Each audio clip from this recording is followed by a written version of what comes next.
Thank you very much for both very interesting presentations. You know, one thing I was kind of wondered a little bit about was this particular circumstances of universities that are operating in I'll say, authoritarian countries or governments. And, you know, Chile would be another one in which these institutions are struggling to perform a large role in society. So at least one sense I have is that these institutions are perhaps even more tolerant of student protests.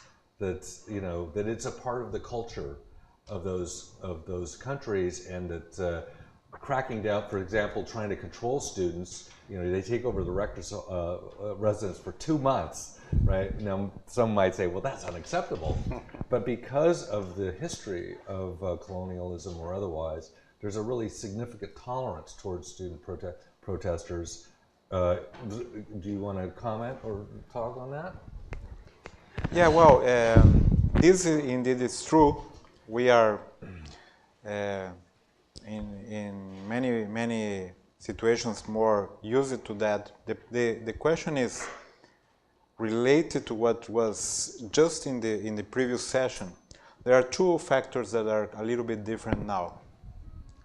The violence of the protest is growing, and as the polarization is increasing in the university. So we are now more clearly polarized, and therefore the fights are stronger and much more violent. This is one point that is it's a problem, because of course the faculty, for example, in 2016 protests, they had to hide from the students, and they had to hide to the ones that wanted to teach. They had to hide or make some kind of movements in order not to be found, and they had to call the security to leave the room. So it was a little bit stressing for the faculty, and of course this generated protest for the administration, that the faculty didn't want this situation to happen. So the tensions in the university became really impossible to deal with. On the other hand, we have the other side, which is the increase of populism, nationalism. Well, let's say another group that was usually out of the universities, the public ones at least, emerged. And now we have clearly, let's say, two groups, more from the left side and more from the right side, and they are now showing up, and they are clearly fighting among each other. So it's really a complex situation to deal with, and to try to make the dialogue happen.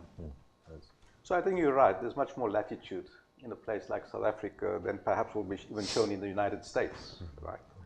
And just remember that many of us who are now vice-chancellors or presidents come out of the liberation movement experience. We had people that we lost and killed during those protests and so on. So you do not want to go down that route again, sure, of losing lives of students and so on. And the students are aware of that. So that creates greater latitude also. So you're right, there's a very frightening element, minority element in the student protests in South Africa that has almost a millenarian approach. They read Frantz Fanon as saying that you must cleanse society with violence. That's not exactly what Fanon meant. And so some of them think you can burn the university to the ground, they say it, and then we'll create something new. And I say to them, you know, in 40 years' time, we'll be visiting that spot and it's still going to be burnt. There isn't the money, and it's not going to be created anew, as you kind of imagine. And frighteningly, I think out of these groups, and you know, we need to really interview these students. And what's driving that kind of politics? Because it's quite frightening. I fear that the Bader-Meinhofs are going to come out of some of these groups in the future, who think that the only way to bring about change, even in a democracy now, is violence. Okay, so you know the stakes here are much greater than just universities. So yes, a lot of latitude and so on, and immediatism. We want it now. We want free higher education tomorrow. We want to decolonize the curriculum tomorrow. We know that's not possible, right? And when you have that kind of politics, there's no one to negotiate with them. And they say they are leaderless. So who do you negotiate around short-term demands, medium-term? This is always a problem. So you have to be an incredible Vice-Chancellor or Rector to be, you know, because you've got better things to do with your life than to put yourself in that situation and be taken hostage and so on. So that's the possible low road. We do not resolve these contradictions and conflicts, and our university is going to decline. And you know, South African universities produce 75% of the research articles on the African continent. They're really powerhouses in that sense, you know. Those are universities that can hold their own, if I may say so, with any American or British university at probably 1/10 the cost. Because all of them walk into Harvard and MIT and Oxford and Cambridge and so on. And the danger is that they could decline. Well, let me ask you about how these student movements historically are linked to larger political movements often, and you noted that there's some change in that in Brazil. At least my impression is in South Africa is there is a linkage with labor unions and demands related to the African National Congress and Zuma. So it becomes even more complex in what is the relationships of students. They're not just student movements necessarily that sit by themselves demanding something that is, we could say, is a reasonable demand, maybe not, whatever, but it relates to a larger political milieu. Can you comment a little bit so about very those quickly, you know, we know in terms of how one thinks in terms of student movements. Student movements are far more diffuse than reduced to student organizations, which may be linked to political parties. So you certainly have the students that are linked to the Communist Party, they're linked to the ANC, they're linked to opposition political parties, they're all there. But then you also have independent student movements. The groups that advocate violence are not linked to any of those, actually. Right? They quite, it's hard to know who these students are, to be honest. I suspect many of them are not even those who are most vulnerable in terms of, you know, working class students don't have too much time to get involved in too much of this, right? Because their scholarships are going to end and they burst. These may be the kids of the previous generations of activists. These may be more middle class, I suspect, students who have this kind of incredible, you know, ability to talk about violence in the most kind of, you know, incredible ways, actually, right? And so, you know, the movement itself has got many different parts to it. There are conflicts within the movement around gender issues, right? Very interesting conflicts, because they tend to be dominated by men, and men who are pretty sexist and patriarchal and so on. And so you're getting these conflicts starting to emerge and so on. So it's very hard to know who to negotiate with, to be honest, when there's supposedly no leaders. Well, I may be wrong in this, but my sense is that the student movements tend to be, they have this agenda of fees must fall as the main element, but that they tend to be anti-Zuma, part of an anti-Zuma movement. Am I wrong? Yes and no, because okay. part of the whole student movement is also one that historically I come out of, you know, 40 years ago, which is linked to the dominant ANC today. Okay. And so they will go so far, but they're not going to be calling for regime change and so on, because they are linked to the party and so on. You know. Do you have well, in Brazil, and I would say more generally in all Latin America, the student movement was always connected to political parties, but it was always to the direction of more general agendas, so more, you know, more money for education or more democracy. So the tendency to be connected to a more broad agenda was usually to go towards the direction of a more a less violent movement. Whenever you go to the local, you know, agenda and some specific points, the movement tends to become more violent and more specific. So there is a new trend that is happening now, being a little bit more, you know, closed into this setup, which is the university, and they don't see the society as a whole. This is a little bit scaring as well. Well, just getting back to the theme of the acceptability of student protests, I know one example, again, I was in Santiago not too long ago at the University of Chile, and a group that wanted, getting back to what you were saying about kind of different groups now, a very small group of students who wanted more time in a dance studio decided to take over the administration building, and I believe they had it for 2 weeks. They controlled it. So I don't mean to denigrate the larger student, but you have this interest group politics that's emerging. So then the final question before we go to the audience, and we'll go to tend to the hour, so we have a little more time. Is, it seems like the fees must fall, or rather, you kind of indicated some of this, but is an incomplete thought. In other words, it's a demand that is understandable in a post-colonial, one hopes a post-colonial world and post-apartheid world. But it's an incomplete thought from the viewpoint of what is the finances for higher education to meet these growing needs and demands, enrollment growth being one thing. South Africa is the magnet for talent and students throughout Africa, and that's not going to change for a long time. And so the government's kind of, there's this, how do you have a discussion about the other side of this with the national governments? My sense is that it isn't progressing very far, so it's kind of a paradox of some sort. Do you want to comment on that? No, so I think that's an important point, John. I mean, what's at stake here is not just universities in South Africa, but universities in Africa. Because the top 8 South African research universities are the top 8 research universities in Africa as a whole. And you're quite right, there are probably by now 80,000 students out of the million students coming from other parts of Africa. So the university where I was Vice-Chancellor, 24% of our student body was international, mainly from the rest of Africa, 66 countries, right? So more is at stake, and that's worrying. So here's the reality. In 1994, at the point at which we get our democracy, the university that I was Vice-Chancellor of would probably get 90% of its funding from the state, right? Today, it's down to 55%. Now, there are only 3 sources of income. It's either public funding from the state, or it's tuition fees, and South Africa has always had tuition fees, but at reasonable levels, or it's third stream income, research contracts, the Mellon foundations, the VW foundations, and so on, right? Alumni funding. All of that has consequences. Business funding, right? So what happens post-94? Tuition fees start rising, because that's the only way you can budget, balance your budget, right?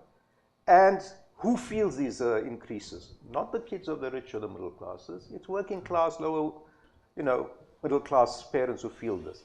So there's a lot of sympathy for the students amongst the lower middle classes and so on, because they are feeling this. And they don't have the ability to stand security with banks and so on, like rich parents have, and so on. So there's a popular dimension to this, Now the question really is, so can we afford this? Well, that becomes questions of big social policy, Did we need to spend 30 billion rands on an arms deal linked to a whole lot of European countries where there was massive corruption? Did we have to have the World Cup where we spent 16 billion with very little private, and so on? So these are matters of social choice, That's why I'm very nervous when people say all these demands are populist. No, they're not populist. They are popular. And they are matters of social. What kind of society do we want in South Africa? Not just for today, but, in the future. So the question of are these affordable, I don't think is the starting point. I think let's sit around a table and say, what kind of society do we want? And where might we be able to fund this, and with what consequences? Because there are always going to be trade-offs around these things. Do you have any comment? The circumstances are different in the state of São Paulo. Yeah, well, in the state of São Paulo, we have this, I would say, unique situation. What we have there is, from the state constitution, we have a percentage of the state tax revenues of the taxpayer of the state directly going to the universities of the state. So in our case, we have 2.2% of the state revenues going to the University of Campinas.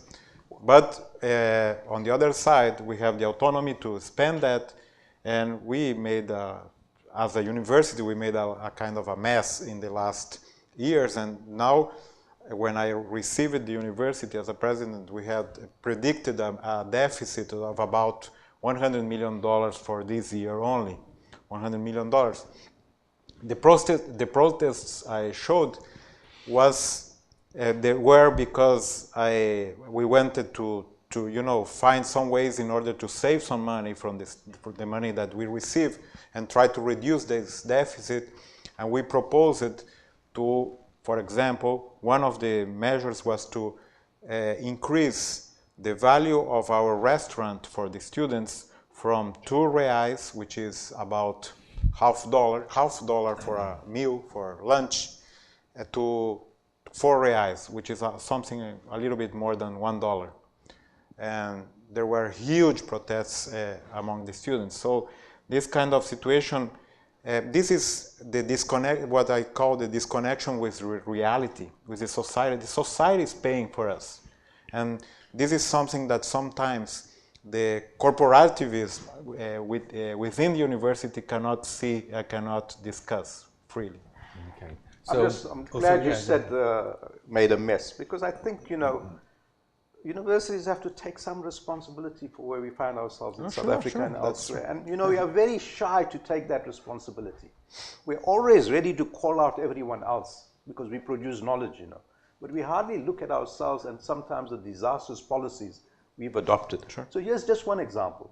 My university, with the highest proportion of international students, the international students pay the same fees as local students, because that's the best spirit of internationalism. We owe it to those other countries in Africa because they gave incredible support to us before 1994.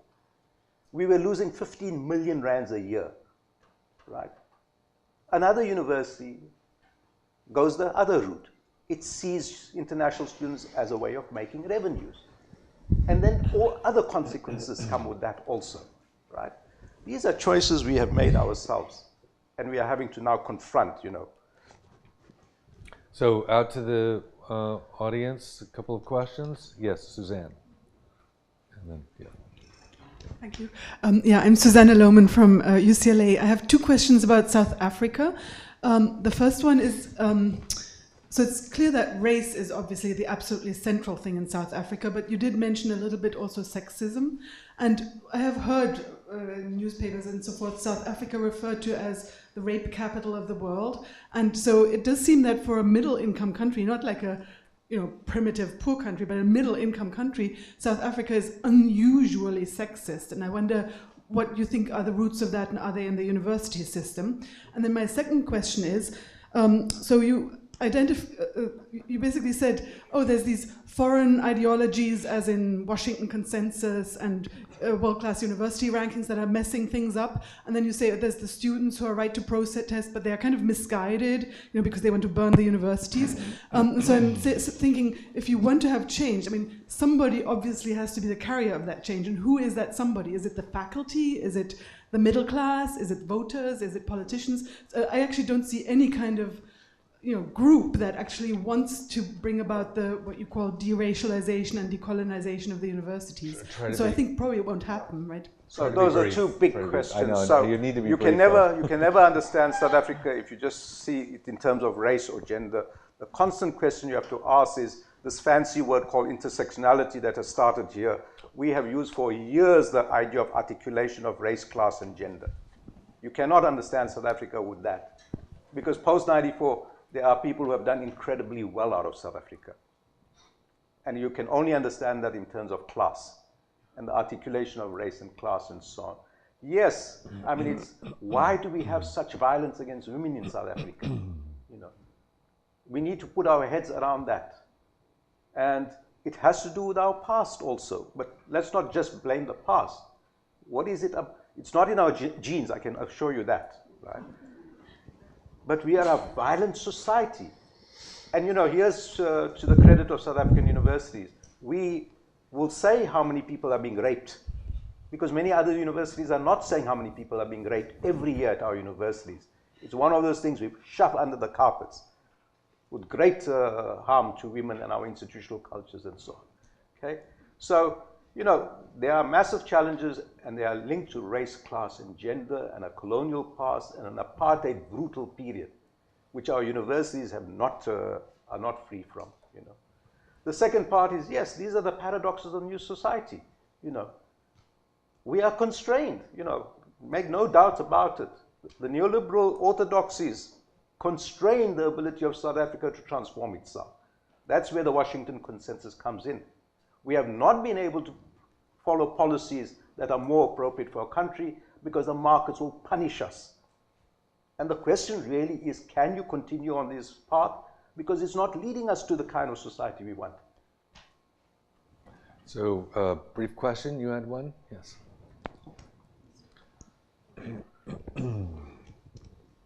My name is Pedro Paulo Bastos. I'm from Unicamp also. I'd like to raise the point of the relationship between the broad context of what has been going on in Brazil and the local manifestation in the protest in Campinas. Because, of course, Brazil has been experiencing a lot of great polarization with a lot of intolerance and political conflict. Professor Judith Butler has just been to Brazil and saw some of this recently. And isn't it the case that what we see in Unicamp a big reflection of what is going on in Brazil, in the sense that, as we know, there has been a lot of social mobility for the last 15 years. Suddenly this movement halted.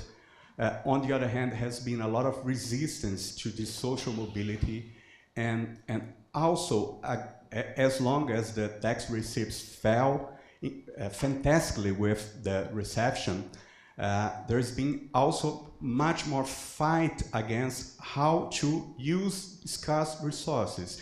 Because maybe what we saw in Unicamp 2016 was a confluence of a bigger trend of democratization of universities, because public universities in Brazil were usually a privilege of the rich that used to study in the private schools, in the middle private schools. And on the other hand, they were mostly related with issues related with resistance to mercantilization and the increase in public goods. For instance, 2016, about finished, 2016 was mostly related with the demand for public housing, because for 30 years, I think that hasn't been any expansion of public housing in Unicamp. And also the demand for affirmative action. Okay. We need to let Marcelo respond. Just the last. We're running out of time. 2017, the question of the public restaurant, isn't this pretty much related with the broad questions that are going on in Brazil? Marcelo is now going to have a chance to answer. Well, in fact, what you mentioned, it's true. It's as I mentioned in the text, the causes of the violence or the causes of the protests, of the everything, are multifaceted, and we don't clearly understand. The point is that there is a discontentment all around, and something happens. In that case, in the particular case of our university, what happened is that the students occupied the office of the rector before the agenda, they proposed any agenda. So they came up with the discussion afterwards. They were just mad, they were just nervous, and they wanted to do something, but it was not clear what was the agenda yet. And then the agenda was built afterwards. And it evolved, and of course, something appears after discussion, but it's not clear which are the causes. But certainly there are many, many causes that must be understood and must be heard, of course. Okay, with that, we need to conclude. So a round of applause for our presenter. Thank you. All right.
This next session is focused on Russian universities in the age of Putin.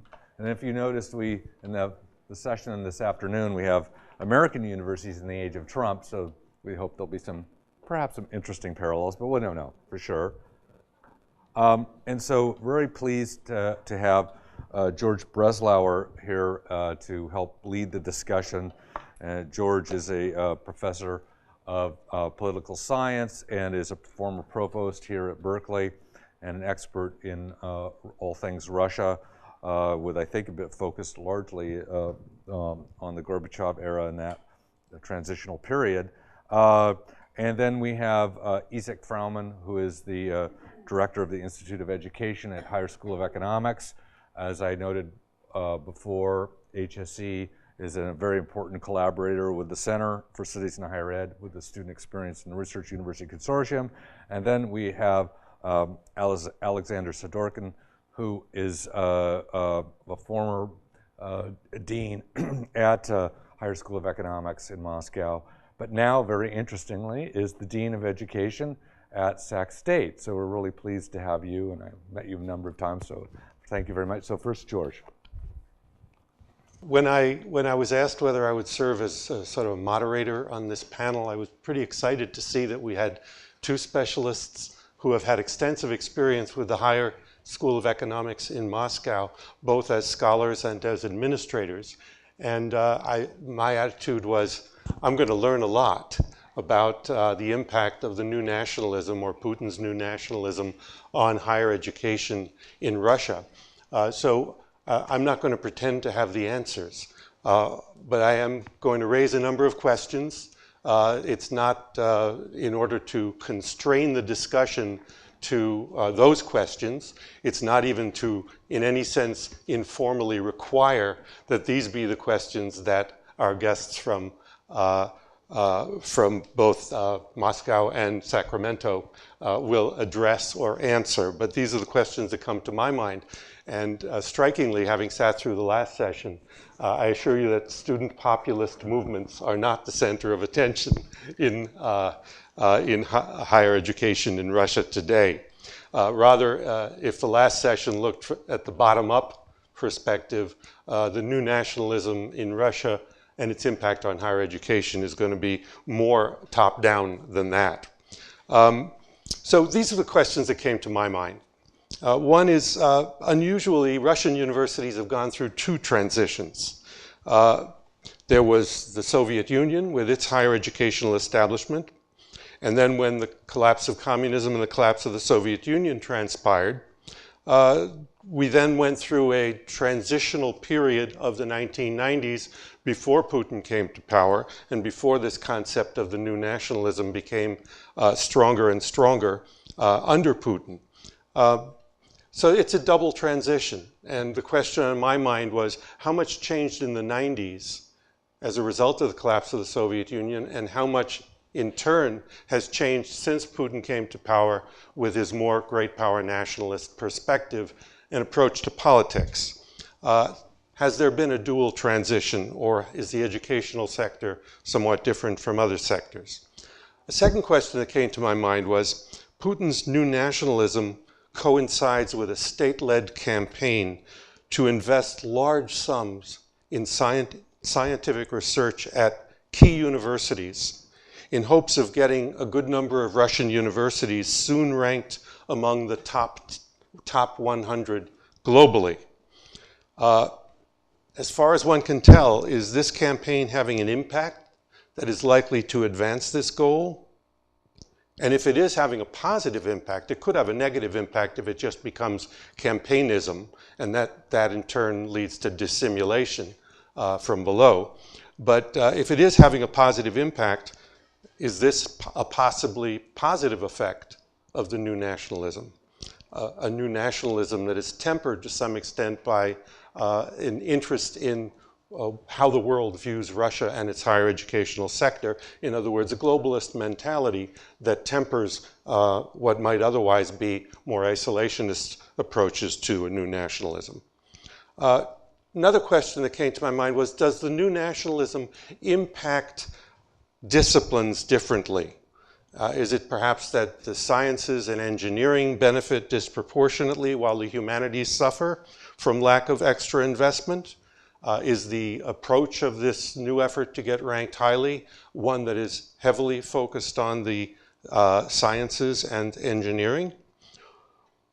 Or within the humanities, if the humanities are receiving enlarged funding as a result of this, is there a differential impact on the humanities as classics and literature and the like versus the social sciences, economics, political science, sociology, which could come under suspicion of being too oriented toward an anti-authoritarian and an anti-corruption perspective in what they research?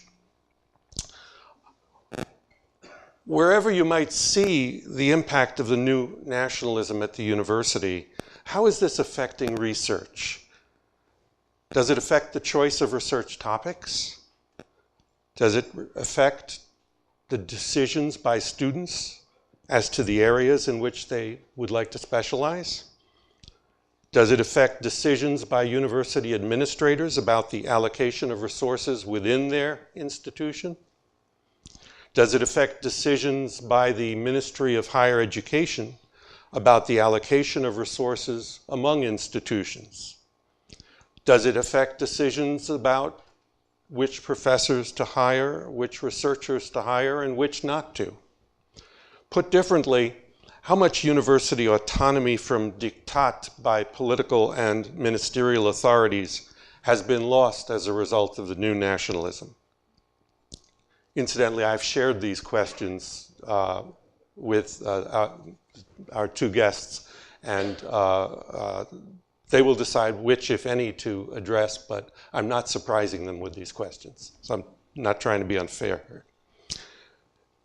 A fifth question: do you see any new restrictions, formal or informal, on collaboration between Russian researchers and their colleagues abroad? And here, ironically, we might get an inversion of what I spoke about earlier in terms of benefiting the sciences and engineering, but not the humanities, perhaps, with new investments. Here we might get an inversion. Many scientists and engineers working in areas that border on national security or what could be called economic security areas might face tighter restrictions on international research collaborations than do humanists and social scientists. I don't know the answer to that question. I'd be very curious to know. How does the new nationalism affect, if at all, affect teaching in the humanities and social sciences at Russian institutions of higher education? For example, are history professors now more inhibited about teaching the truth about Stalinism, however one wishes to define that truth? And finally, a more general concern: does Russia's new nationalism have a populist component that turns the broader population against the critical intelligentsia and indeed against the skepticism inherent in science more broadly? That is a feature of new nationalism in the United States under the current administration. And I wonder whether Putin's new nationalism falls into that category or not. Thank you.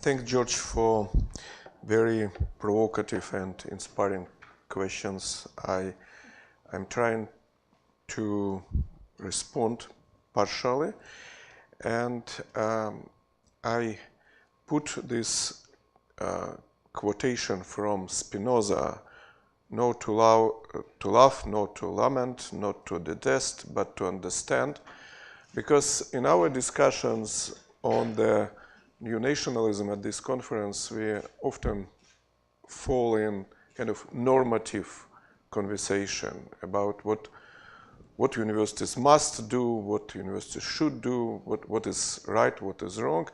I'm trying to look at our situation from some remote perspective to look at objectively. And George's questions, in fact, helped me significantly. Let me tell a few words about the context, just to remind you that we have unique legacy. And in fact, George already mentioned that, for example, we don't have this issue of students' movement at all.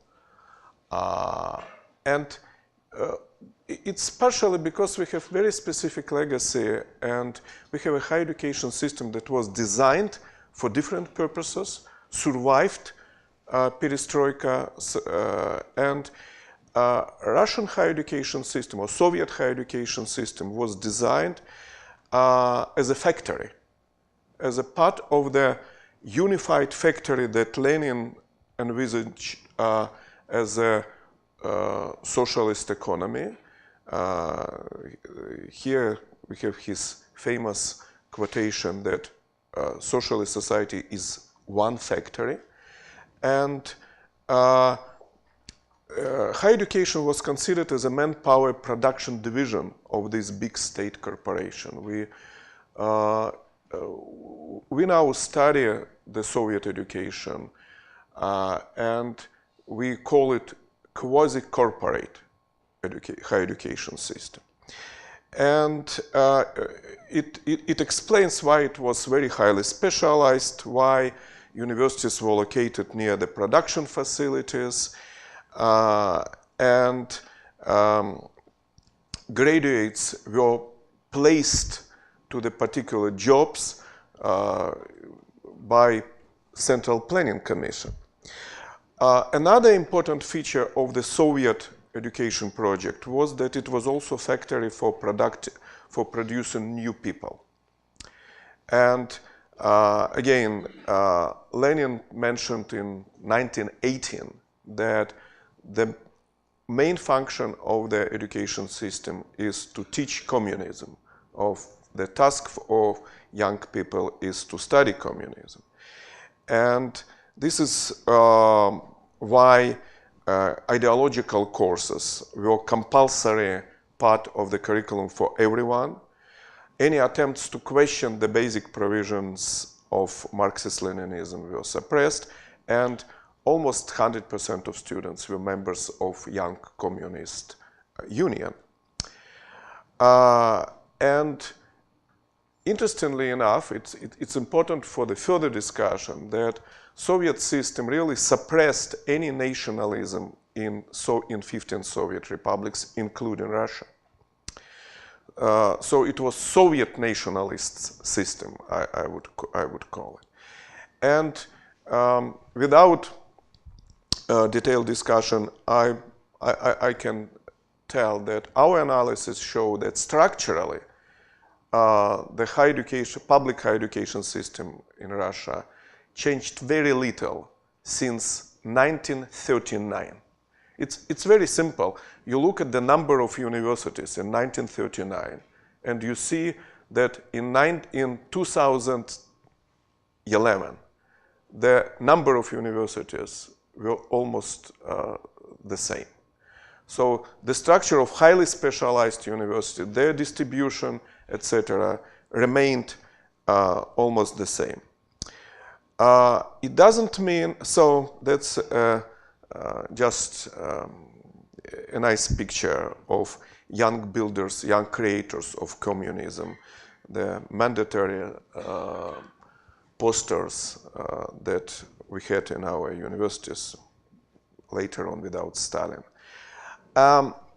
In a few weeks, Palgrave will publish our book, 25 Years of Transformation of Higher Education Systems in Post-Soviet Countries. It's a unique study of all 15 countries. What we found as a result, that in all 15 countries, in fact, in Russia less than in other countries, we had an attempt to build national higher education systems. And if we talk about political nationalism, we have to look at these 14 countries where the the creation of higher education systems was considered as a means to build new nation state.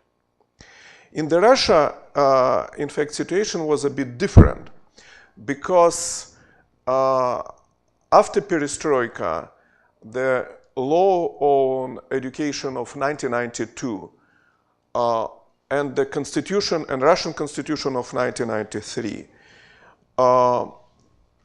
deliberately prohibited the ideological component in higher education. In fact, still, any political activities at universities is unconstitutional. So you cannot create a unit of ruling party in the Russian university. It's illegal.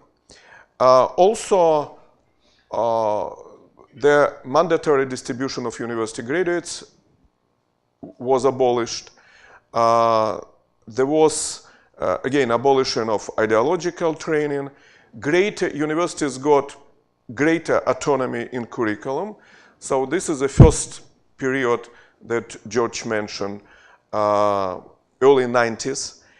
And at the same time, there were significant structural changes. The growth of educational programs in business, humanities, and law based on new ideology. I would call it strange mix of Marxism and capitalist theories. So the departments of scientific atheism were converted in the Department of Religious Studies. But probably the most important thing about the transformation of higher education in Russia was a dramatic expansion, dramatic growth of enrollment, not just because of the expansion of publicly funded places. It's also it also took a place, but the establishment of private higher education institutions and fee-based places in public universities. So here you can see the expansion of the number of higher education institutions, and here you can see the growth of enrollment since 1992. So today, Russia is among the countries with the highest higher education enrollment in the world. We call it high participation systems, high participation in higher education. So what all this, and by the way, allow me to say a few words about Higher School of Economics, because it's very unique case of newly created university. In fact, after perestroika, not more than 20 universities were newly created, and among them the Higher School of Economics that developed itself in 25 years from small economics school built in cooperation with London School of Economics into the largest, richest, one of the largest and richest and the most popular Russian universities. And today, High School of Economics is a think tank for the government. And it's interesting, I will refer to that later on. It's considered as a source of objective knowledge and global benchmarking. And since our creation, we were in big discussion, sometimes very nasty arguments with conservatives groups in the country. So what was the evolution of the state higher education policy? And I would agree with George that there were two stages in the higher education policy. The first stage, we call it policy of no policy. The state almost didn't have active policy toward universities till 2004, except Bologna process and introduction of the national university entrance exam. Since 2005, we could indicate three major areas of active higher education policies. And the key area is creating globally competitive research and entrepreneurial universities. The second area was fighting low quality programs that included some constraints on autonomy. But I can give you an example of autonomy of the Russian universities before 2004. University rectors in public universities were elected by the senates. And we had quite a number of instances that the next university rector, we had a son or daughter of the previous rector, because it was kind of hidden privatization of the universities by the small group of academic oligarchs, as we call it. So I personally see quite important reasons for some limits of the university autonomies. And the third area of government policies was mergers of universities to increase quality and efficiency. It also, till 2005, from 2005, we observed significant growth of funding of higher education. And I have to admit that there were no attempts to introduce ideological education or any form of open ideological controls over universities. How can we explain it?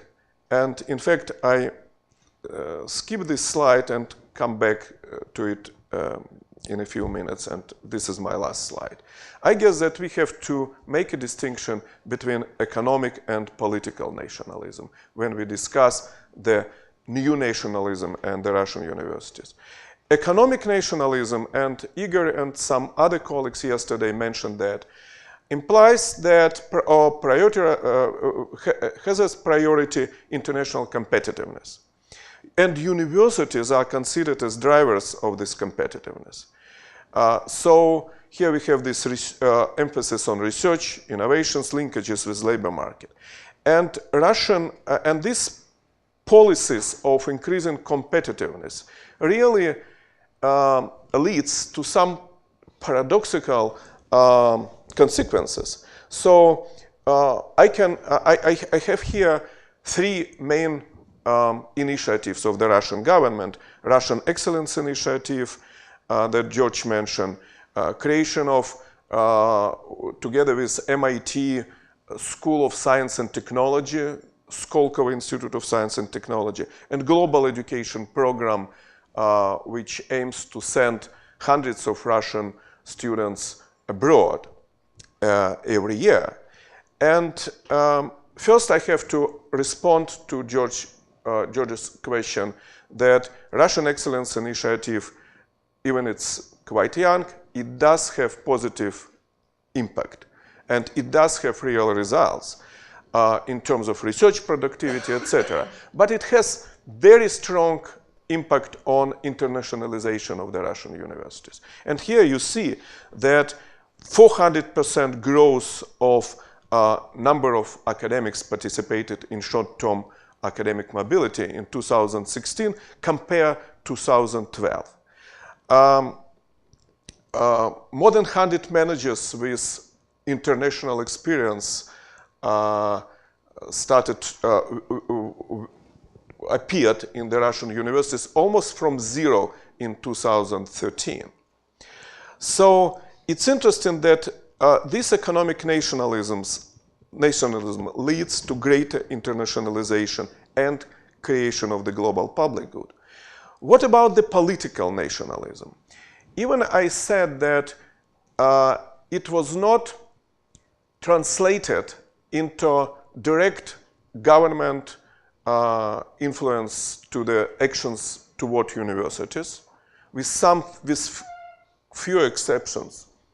But to respond to the last George's question, I have to admit that indeed the Russian political nationalism strongly linked with the populism, and it responds. We as social scientists have to admit that it responds to some sentiments, conservative and anti-intellectual sentiments that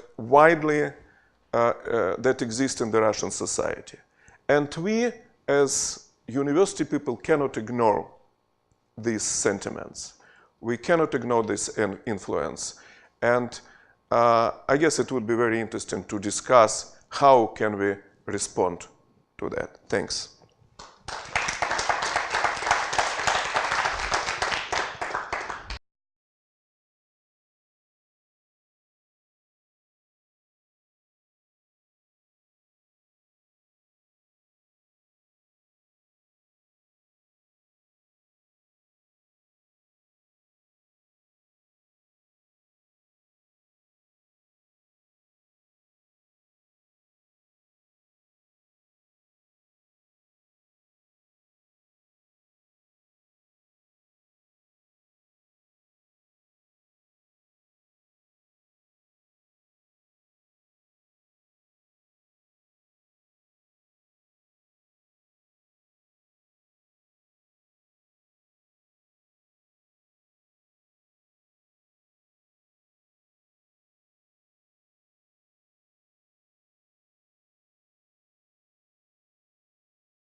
Well, hi everybody. I'm afraid I'm not going to be as organized and systematic as Isaac here. So my comments are more of impressionistic nature, and I'll tell you that I'm Russian, as you can probably tell from my accent, but I came to the United States first in 1991, and I, made the academic kind of career. And then the last job, I was a dean of college education in Rhode Island College, and then Isaac recruited me to come back to Russia. So those of you who are immigrants, you probably know we all have this dream of like going back and starting over.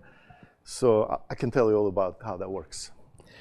So I'm back again in the United States. I spent 3.5 years, was very fortunate to work at Higher School of Economics. Isaac was my boss. I've learned a lot from him. But I think I have my lenses. I can kind of compare the American and the Russian academia. So when I'm answering questions, I'll try to kind of apply that. I agree with Isaac that the way that the power operates on higher education in Russia is a soft kind of way of doing, which doesn't mean that it's not very effective. I'll tell you a couple of stories. Here's one story. We had this, in Higher School of Economics, we had the Academic Council, which is like highest governing body of the university with maybe 130 people or so. So we're sitting there, and our rector, very well respected, Yaroslav Kuzminov, asking people, when talking to somebody on mass media, would you please, when you're like dissidents and you're against the power, would you please not affiliate yourself and just say, yeah, I'm so and so. And then, of course, the academics started all complaining about it, the freedom and all of them. And then he said, well, okay, you'll have a different rector then. And that kind of quieted down the conversation right then, because the rectors are appointed in our case, by actually by the federal government. And I suspect the similar mechanism of influence work in other universities as well. Somebody who can be dismissed at will, that kind of, if you like that person, kind of helps you to keep your rhetoric down. And was there a censorship like that? Yeah, there is another example. We had a lot of work with the Federal Ministry of Education. So that's not sort of political pressure as much as sort of economic dependency. Neither of us at the top sort of leadership of the institute thought it was wise to publicly criticize the Ministry of Education. So is this not a direct influence? They never told us, shut up and don't criticize us. But in effect, that's what's going on. Now, I have to say that this mechanism are not very different than in the United States. When I was in Rhode Island, I published a blog which was somewhat critical, very polite, but critical to our state superintendent of public education. So my president got a call, and I got a call from the president, so I had to remove the blog, right? Because I was dean. I wasn't like just a faculty member. So it's a very different relationship there. Again, there is nothing unique about those technologies of power. It's just the Russians use them like everybody else. Now, I have to make sure that you understand that in Russian higher education system, the Higher School of Economics, Moscow State, and a few other universities are in a very, very, very different category than the vast majority of other schools. And their relationship with power, with authority, with governmental authority is very different. If you're a rector of some regional university, you're much more vulnerable to direct administrative pressure. Don't say that, say this. I also have to say that the federal government also applies different ways of kind of pressuring people. For example, the Russian Ministry of Education has regular meeting of what would be equivalent of deans of student. You probably attended some of them. So in those meetings, they will say things like, oh, there are some street protests. How do we make sure our students don't come there? So it's kind of scholarly conversation, right? If you don't do anything about that, they're not going to fire you. But there is still this kind of gentle pressure. I think in some parts of the government, there's still illusion that you can actually control what students think. Now, people who are more wise, who've been in higher ed for a while, they know that none of that really works, because we all went through the Soviet experience where there was attempts to directly control student thoughts backfired on the authorities. So the new authoritarians didn't learn anything from that. So they just think it's still possible. I have to say not all of them.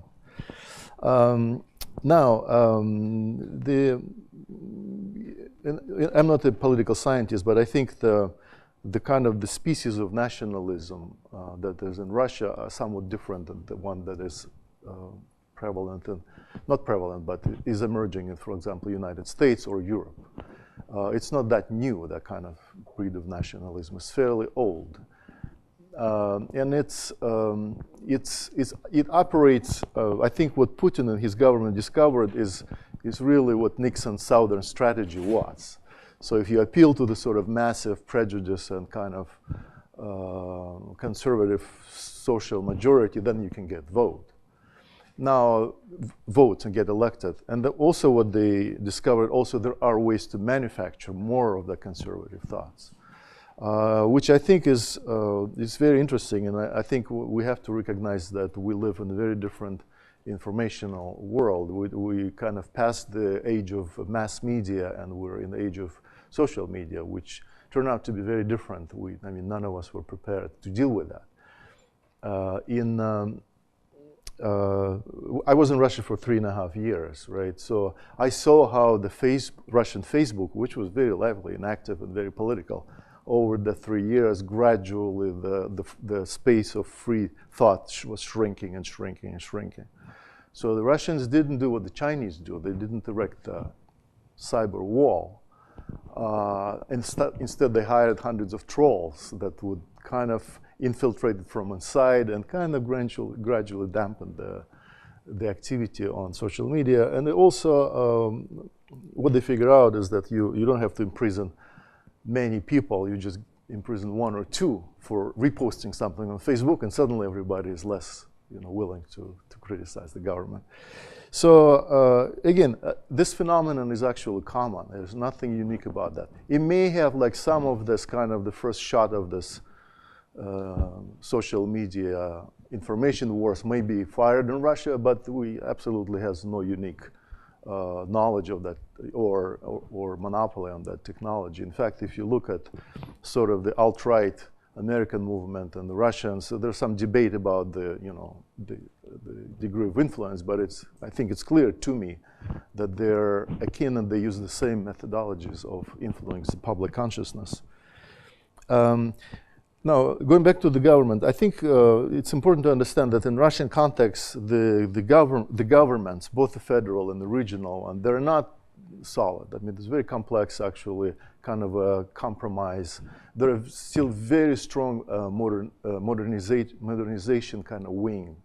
You can call them liberal or modernization wing. Those are people who are still hoping to push forward the modernization, economy and social modernization agenda. And they are still fairly successful. Maybe it's not visible, but what Isaac was telling about the program for the University Excellence Initiatives is an example of a very successful thing, which was happening at the same time as this country was kind of turning down more nationalistic and there are a few other examples where it still works.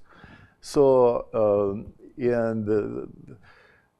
well, anyway, I'm not going to go into details, but you need to understand that there's always universities that are very powerful, like Higher School of Economics, right?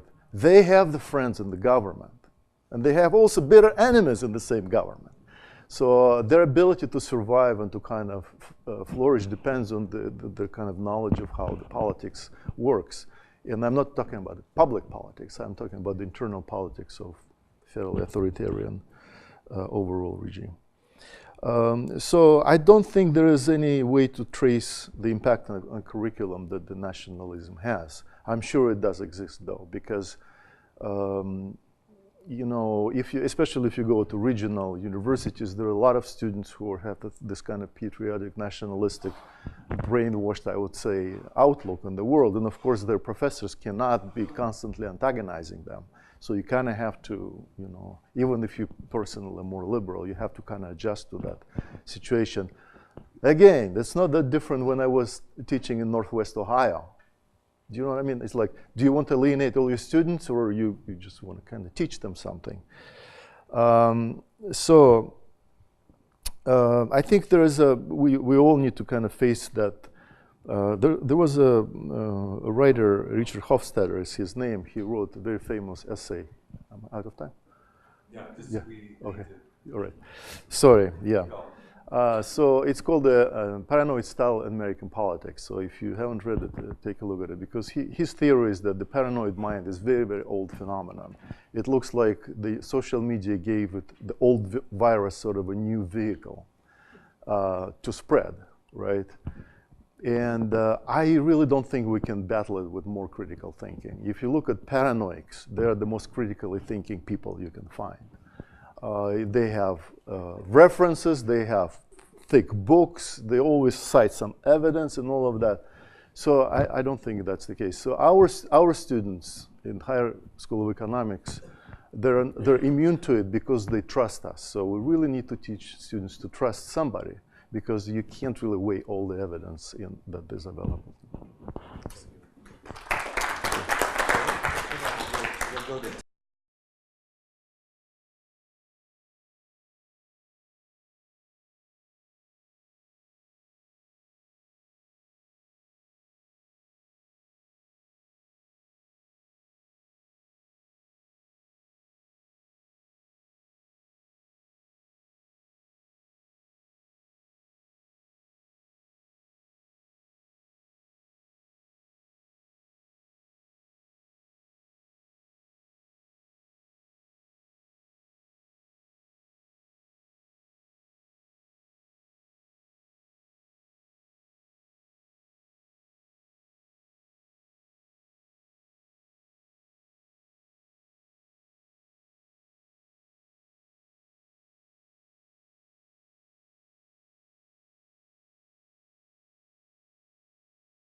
Why don't we go directly to the audience?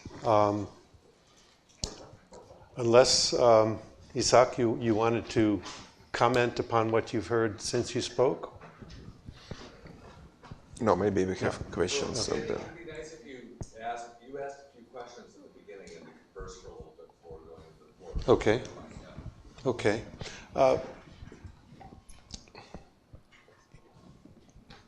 You put up a slide, Isaac, that showed that more and more hundreds of students are being sent abroad. And that's a conscious effort to, you might say, globalize international and higher education. Do you have any sense as to the extent to which Russian researchers in higher education institutions collaborate with international researchers, and whether that is problematic or has become more problematic over time? Frankly speaking, George, during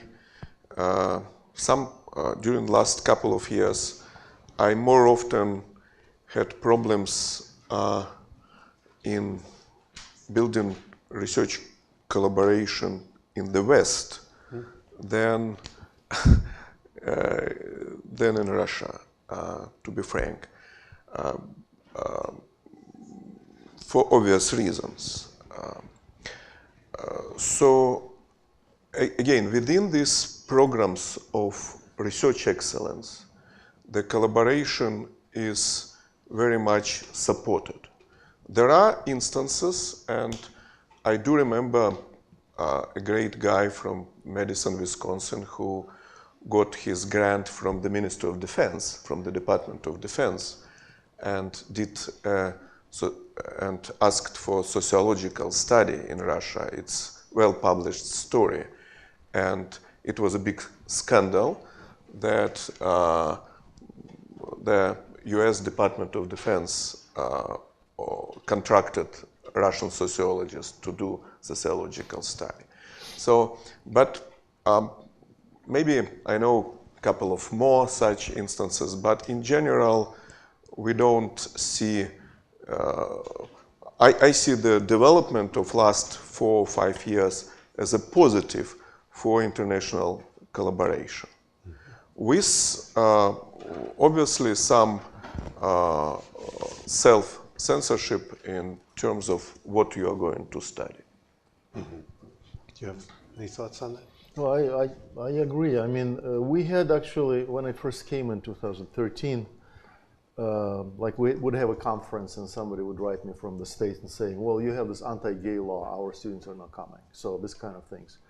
So I think there's kind of, it's not a formal boycott, but I think there is a lot of hesitancy for people to, in the West, to engage. And I think it's a wrong attitude, exactly the wrong one. So if you want to help Russia to become democratic, come, work with us, with us. We've seen in the United States, or at Berkeley, a surge of student interest in both economics, business administration, computer science, big-time computer science. Do we see a similar surge of student interest in certain disciplines in Russia? Sure. One of the main trends of last 25 years was dramatic growth of the interest to humanities, law, political science, social sciences. It still exists. The IT, computer science, now becoming more popular. The government is trying to support engineering with some moderate success, I would say. We should probably add that the what you call government or public affairs is hugely popular because it pays to be, a state or government employee in Russia. So the students are being very pragmatic there too.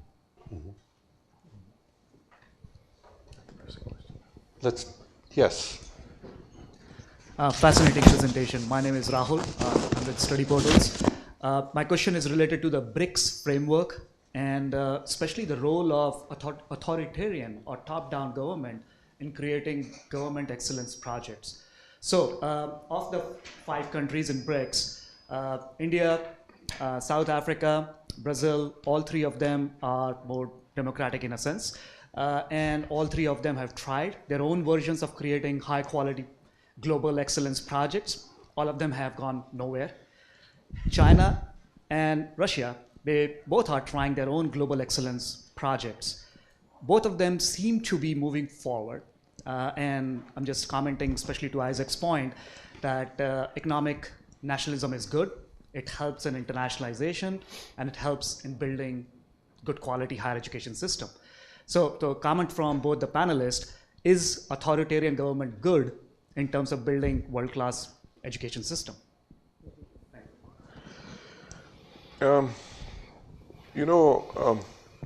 We study 12 different excellence initiatives in different countries, and I have to say that if you look at German excellence initiative, and who can say that Germany is not a democratic country, you would see that it's quite strong. It has, in many instances, very prescriptive nature. For example, graduate schools project within the excellence initiative. Or if you look at France, you can see the mergers of universities. It started, Christine, if I'm right, by Sarkozy government in 2013. So, frankly speaking, when we did an analysis of excellence initiatives in different countries, we didn't find big differences between the way these initiatives were implemented in China and Russia and in Canada, Germany, or other countries. Well, I agree, and I think there is also a difference that in Soviet Union, Isaac mentioned that the legacy was already there, right? There was already a layer of universities, or whatever, 600 of them, so you could build on top of that, right? Which probably not the case in Brazil, and they were pretty strong. So, and with the Chinese, they just pumped a lot of money in it, which also helps to have that kind of resource. But yeah, your question about, like your larger assumed question about is authoritarianism good for modernization? That's sort of the heart of the debate, I guess, in Russia. Is authoritarian modernization possible? I'd say there is actually very little evidence of that because Russia has not been able to modernize its economy. It's still sort of resource-dependent thing. So maybe it can do something in social sphere, you know, education and research, but I really doubt that economic modernization is possible at all without some liberalization, rule of law, and things like that. Yes. Go ahead. Okay. I had a degree of involvement in Russia with 3 different institutions, I would say, from 1992 to 2005. One was a School of Management at St. Petersburg State University. Another one was the Vavilov Institute. Now it's a world-class collection of germplasm in St. Petersburg. And then a number of research institutions at Pushino, about 100 kilometers south of Moscow. And I'm very curious as to what has happened to them with this new emphasis on research and the like. Pushino was basically bereft of any economic resources in 1992. I mean, they'd been high priority on biotech, and then they had no funding. School of Management seemed to be doing quite well, getting new funding sources, and Vavilov also very badly hurt by the lack of government funding and a world-class collection of germplasm being very much under threat. I'm curious, with this new emphasis on research, either specifically on those institutions or in general, how research institutes have fared, schools of management, et cetera, and maybe Vavilov as well. It's interesting that Russian government couldn't do anything with the Russian Academy of Sciences. They adopted a new law, made it effectively part of the government machine, but the main task to integrate universities, higher education sector, and research institutions was not solved. It's maybe some people, even with very liberal views, think that the government should be more, I would not say authoritarian, but kind of persistent. So there are no real integration between these research institutions and higher education institutions.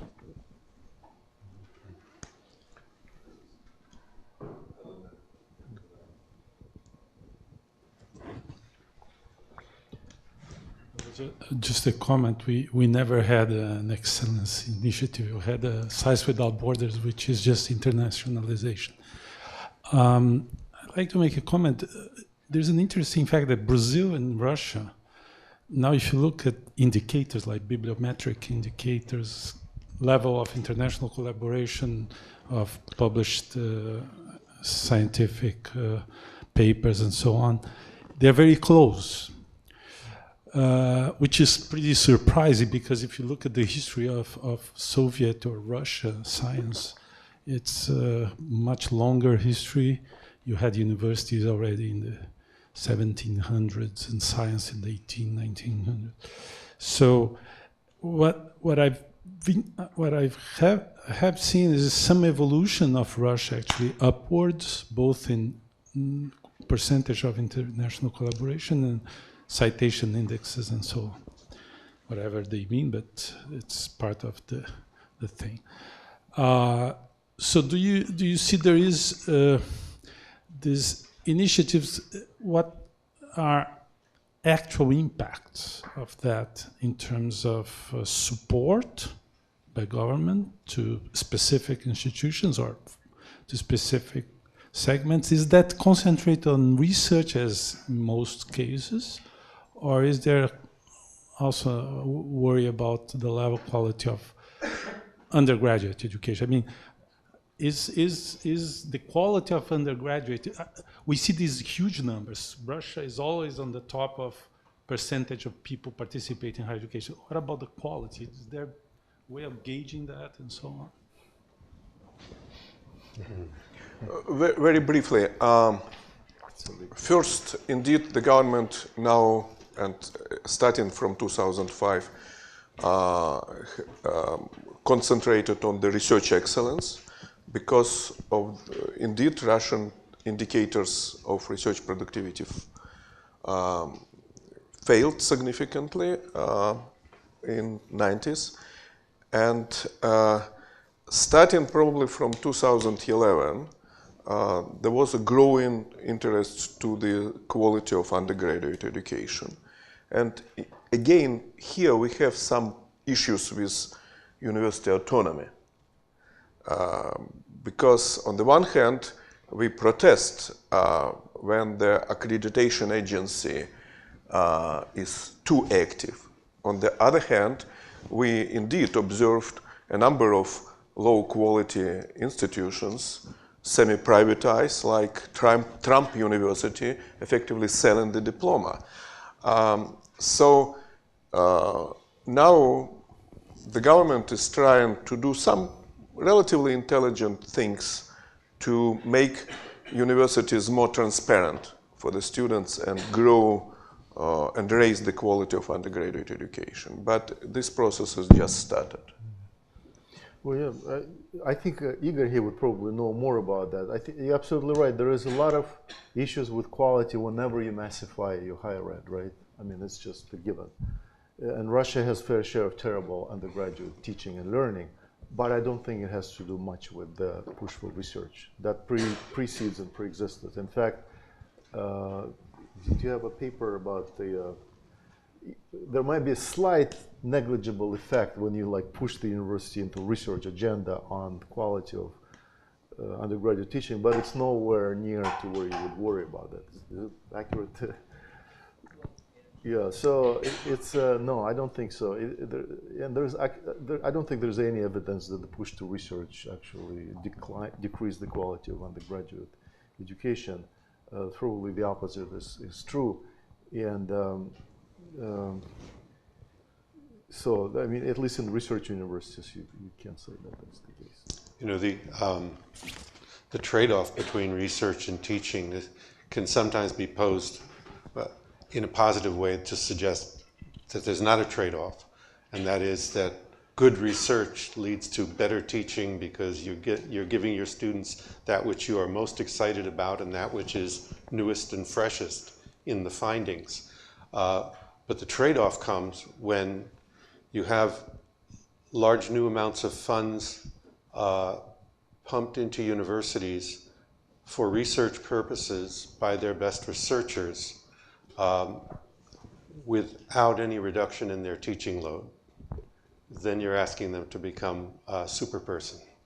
And I wonder whether this trade-off between teaching load or teaching responsibility, whatever phrase you'd want, and time left for research, good research, ambitious research, with products having to be shown in each scientific plan period, has become a salient one anywhere within higher education in Russia. No, it remains as a big problem. Yeah. Well, but given the fact we don't really have a valid, reliable instrument to measure quality of undergraduate education, let's just start with that. It's very difficult to say. I mean, we can, yeah. How would you know? Mm-hmm. I have a question about, you mentioned there's a very practical nature at your institute regarding how far faculty might push the limits of discourse and so forth.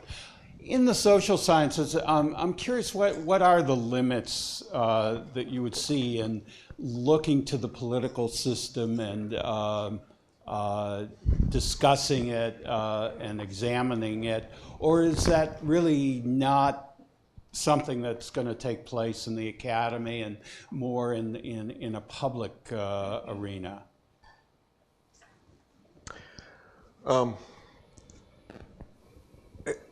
Again, I think that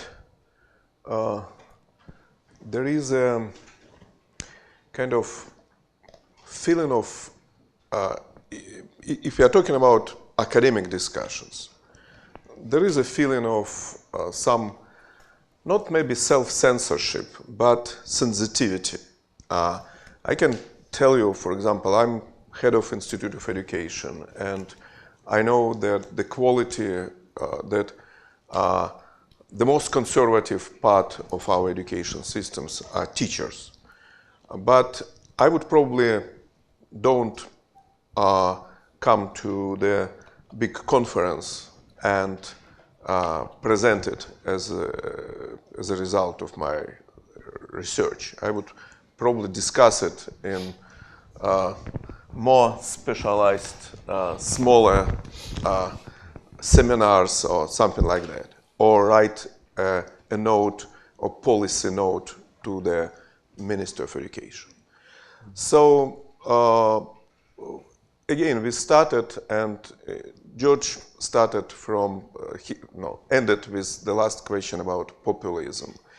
And if we want to be, not to be very unpopular, we have to be cautious. That's an unfortunate side of the populism. It doesn't stop my colleagues when they write something for Popular magazine to express their radical views, sometimes in both ways, very conservative and very liberal. I totally agree. I mean, in my 3 years, I've never felt like in any scholarly discussion I had to censor myself, right? Only when it becomes public, then you have to worry about that. That's an interesting distinction. Well,